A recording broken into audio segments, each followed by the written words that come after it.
টাঙ্গাইলের ধনবাড়ীতে বাস ও সিএনজির মুখোমুখি সংঘর্ষে ঘটনাস্থলেই দুইজন নিহত, একজন গুরুতর আহত হয়েছে।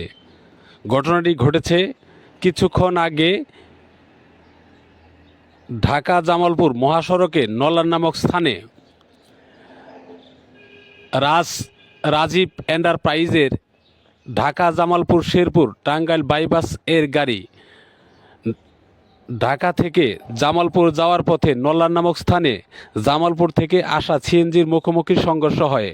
সংঘর্ষে ঘটনাস্থলেই দুইজন নিহত হয়েছে বলে খবর পাওয়া গেছে।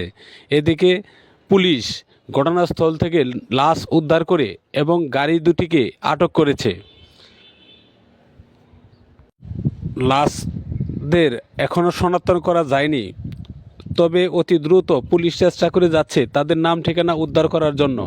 এদিকে ঘটনাস্থলে স্থানীয় পুলিশ সার্বিক সহযোগিতা করে যাচ্ছে।